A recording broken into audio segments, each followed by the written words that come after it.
Ce qu'il faut que vous mesuriez toujours, c'est votre impulsivité. Et c'est un petit peu, c'est de savoir votre seuil émotionnel. Ce serait intéressant de savoir, c'est posez-vous la question, c'est quel montant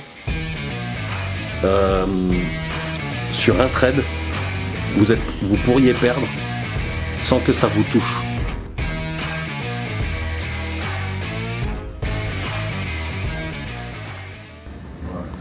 Ça, c'est une bonne question à se poser. Hein. Chacun connaît sa réponse. Et peut-être même pas. Posez-vous la question, quel est le trade, quel est le montant que vous perdriez? Là, il a un petit peu accéléré en bas sur 4-5 titres. Quel est le montant que vous seriez prêt à perdre aujourd'hui sur une opération? C'est la même histoire que si vous allez au casino. Quand tu vas au casino, on se fait plus facilement ça, parce qu'on sait qu'on va perdre d'avance. Donc on se dit, ouais, je suis prêt, ce soir j'y vais avec 200 balles dans la poche. Pour les faibles, ils laissent la carte bleue à la maison. Comme ça, on est sûr de pas y toucher. Mais posez-vous cette question-là. Quel est le montant que vous êtes prêt à perdre sur un trade sans que ça vous touche? Ça, faut y répondre. Il faut vraiment vous avoir une réponse. Ce qu'il faut, c'est que ça, au départ, c'est peut-être bien de respecter. Je pense que tous, en plus, ça rentre à peu près dans votre money management, de toute façon, par rapport à un capital minimum. Ça, si vous le respectez, vous allez pouvoir recommencer juste la fois d'après. Si vous avez un trade perdant, ça arrive.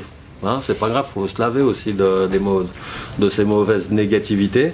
C'est pas grave. C'est comme on dit dans l'entrepreneuriat, il n'y a pas d'échec, il n'y a que des obstacles. C'est pareil, un petit peu. C'est là, il n'y a pas de mauvais trade, il n'y a pas de choses. Ça arrive de perdre. La seule chose, c'est que par contre, il faut mesurer combien vous êtes prêt à perdre. Et ça, c'est plutôt émotionnel que ça se joue au départ, parce qu'au départ, on est faible. Donc, maintenant que je sais ça, admettons, si je pars sur un principe, je vais faire un chiffre rond volontaire, admettons que ce soit 100. Si c'est 100, ça veut dire que j'ai le droit avec un lot à 10 ticks. On est d'accord? Donc, comment je vais faire pour ensuite trader? Je vais d'abord placer mon stop loss. Hein, c'est un peu ce que j'ai discuté ce matin là-bas. D'abord, on place le stop loss. Comment est-ce qu'on place son stop loss? Gros volume, zone de rejet. Ouais. D'accord, ce qui est important, c'est que c'est derrière un gros volume.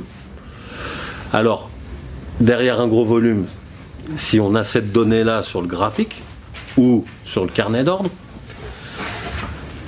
ça peut être aussi derrière du coup un VPOC, puisque le VPOC c'est un volume, c'est sur des volumes. Résistance. Hein? Des résistances. Alors, Des supports. est-ce qu'une résistance c'est un gros volume? Pas forcément. Non, non. Oui. Non, ça fait une zone de rejet. Comme une zone où on peut se mettre, on peut se Ça fait positionner. une zone où il n'y a pas de volume. Ouais. Ah si, parce qu'au passé il y avait du volume. C'est pour ça que c'est une raison. Comment est-ce qu'on définit une zone de résistance? Alors, on va reparler des volumes, c'est bien qu'on en parle.